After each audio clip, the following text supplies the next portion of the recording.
morning, Cempakans. Once again, we meet at my assembly. Today, we are going to talk about art.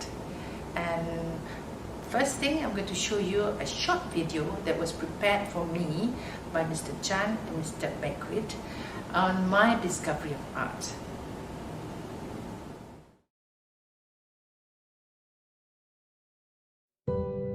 In the beginning, it seems to be nothing, but over time, it takes shape. Lines appear and colors emerge, but in reality, it was always there. You just had to see it.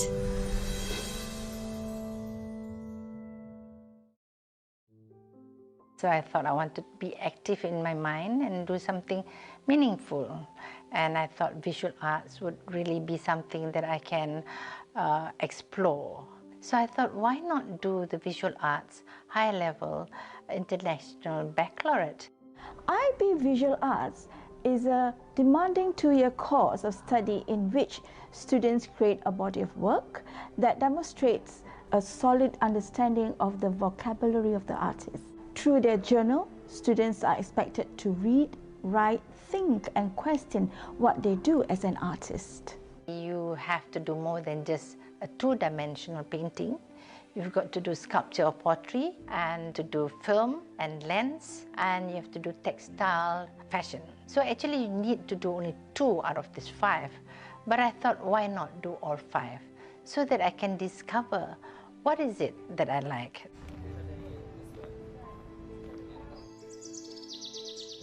So you have to learn watercolor, acrylic, and oil.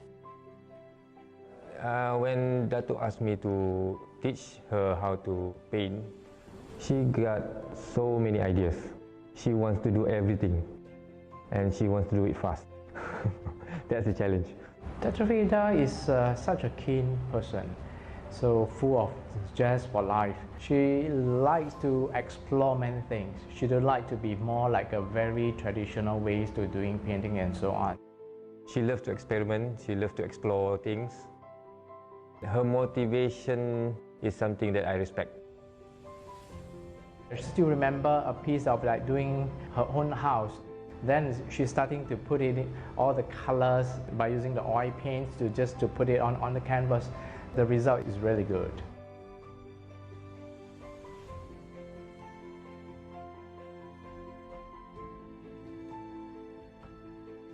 I did another series of 3 generations of women in Islam. I did one of my granddaughter. The second painting is a self-portrait of me. And then the last painting was a portrait of my late mother. And the constant thing is the concept of the family. I just guide her how to, on the technical parts. But the idea is all hers. But what's also very important when you do all this, you have to learn how to mix your colors. That's one part of the curriculum. Another part is the comparative study.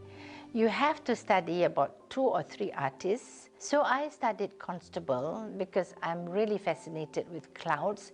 And he was one of the artists in the 18th century who studied clouds.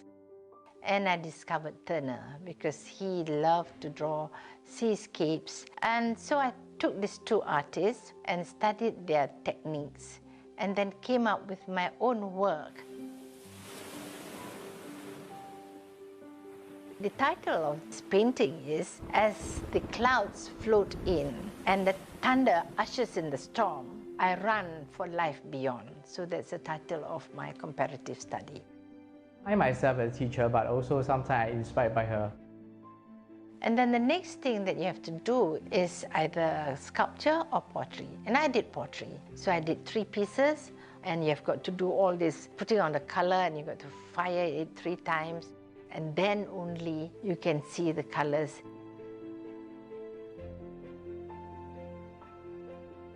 Next, I had to do photography. So I went on a trip on a safari and started to take photographs of animals.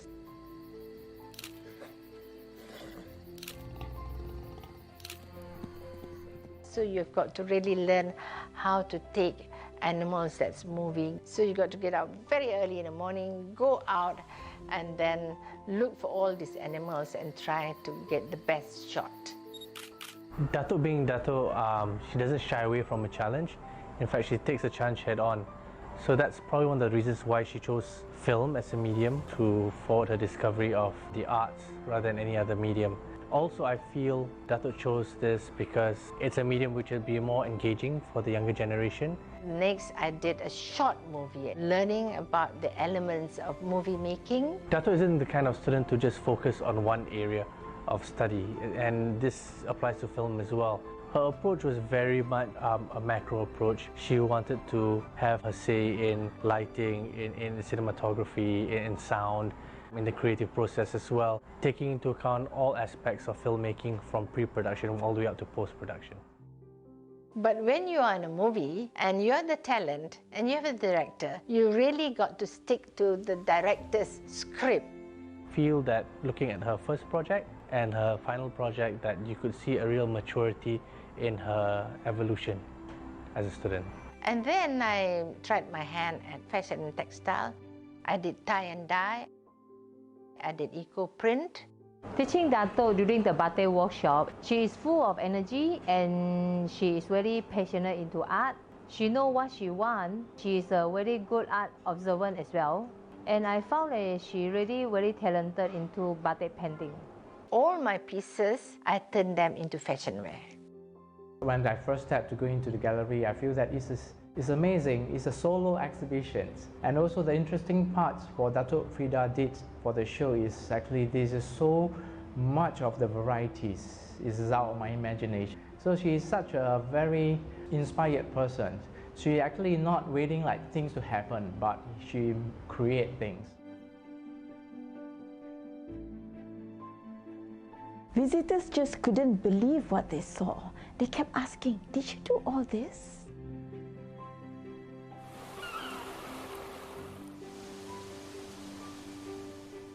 Well, some people have motivation to do artworks and some people have the skills, but Dato have both. So I think find it, love it, grow the passion, and just do it. That's it. And it can be done. Nothing is impossible.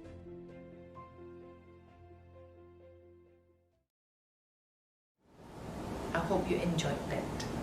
Well, let's look at what is art. Now, Picasso said, all children are born artists, but we need to find that talent and use it before we lose it. That's what he said. So we got to get into the world of art because we are all artists, and we got to bring that out in all of us. Then another person said, Kurt Vonnegut said, practice any art, music, singing, dancing, acting, drawing, painting, sculpting, poetry, fiction, essays, reportage, no matter how well or badly you do it, it's not to get money or fame, but to experience becoming, to find out what is inside you and what makes your soul grow. There you are. Art is very, very wide. The world of art is very wide. It includes everything from not just drawing and painting, things that you do on canvas, but also what you do on stage, singing, dancing and acting, what you do before a screen, in films, television, photography, all that is art. And also installations. Now it's becoming very popular. You go to an art gallery, you get installations. What are installations? Installations are artworks that you put together and display in wide spaces in the gallery. So that is very, very popular now. People do it, something hanging from the ceiling, from the floor, from the walls, jutting out, that's also considered art. And of course, things that you do with your hands. You mold the clays into pots, into all sorts of things that you can do with clay. So that is also art. So you see, but what does that do to you? Why do you want to take art? But actually art It's all around us. It teaches us to be more human. It teaches us to feel.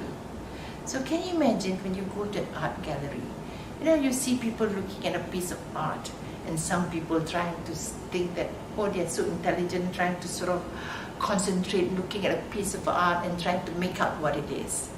But really, sometimes you just go to an art gallery and you actually feel happy. You feel happy just looking at beautiful paintings. What is beauty?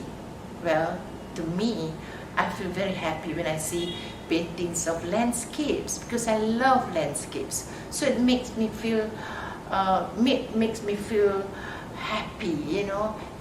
feel cheerful.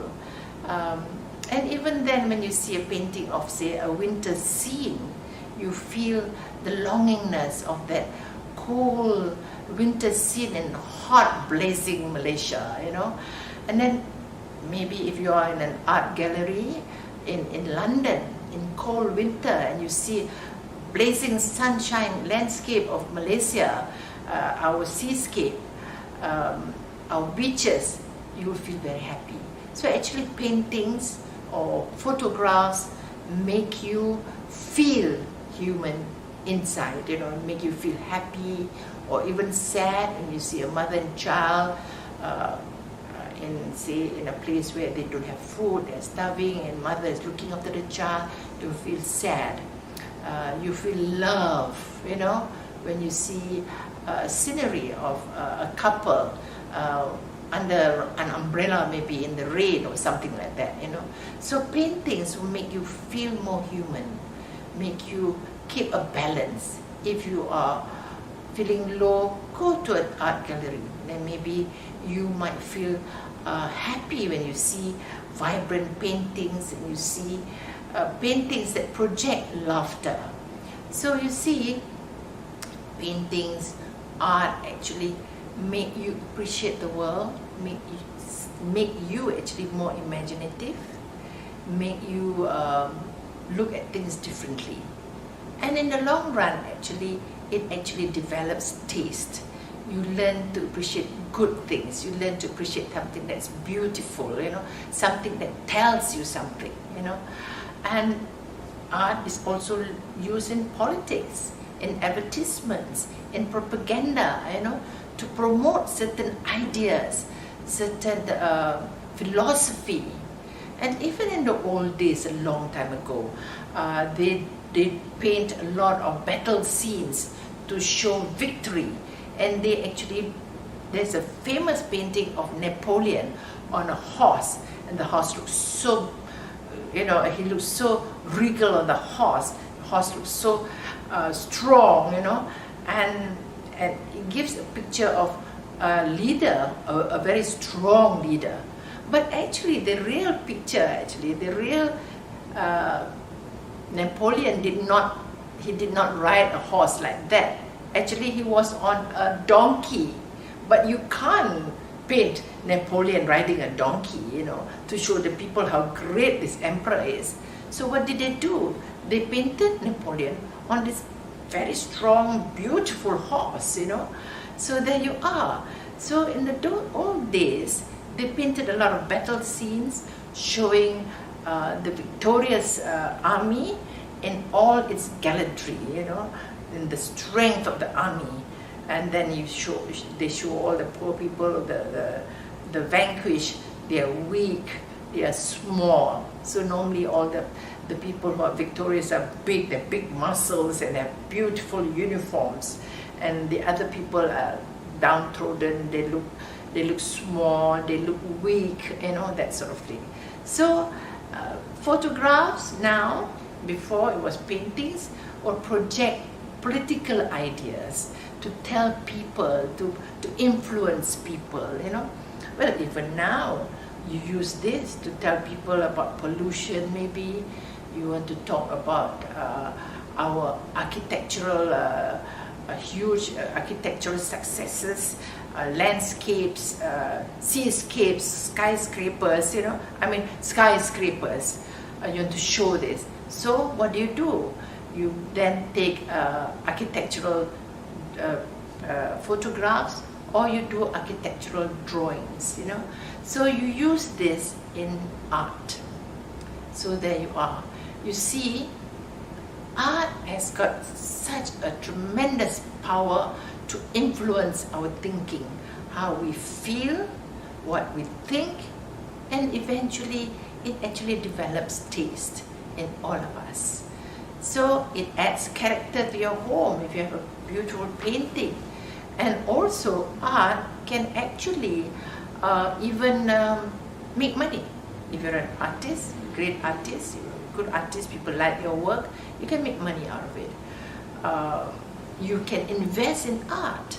There are lots of art auctions, and it's not just painting. They auction furniture, which is also part of art, making furniture. So it's a huge, huge world out there. Now, why is it important? Why is it important for us to teach and to learn art? And I tell you, it's very important, even more important than anything else, because if you just imagine, if you just look, art is actually about creativity. With creativity, you have innovations. With innovation, then you have businesses and the world goes round. So there you are. Art is so important. And you know, we started school. When we started school, we all learned art. We learned to paint, we play with paints, we learned to make prints, you know. But as we go up to primary school, secondary school, university, we don't do it anymore. It's not part of our curriculum. But it will make our life richer, make us a better person if we actually go into art as part of our lives, part of our soul. So take art as a hobby. Maybe you don't do it, but you go and be an audience in a concert, go to an art gallery, buy pieces of art, be part of the world of art. So Cempakan, read more about art and you will enjoy it and you will understand what I'm trying to say. But I did it and I feel that it has made me a better person. So with that, Cempakans, take care, keep well, and see you again. Bye.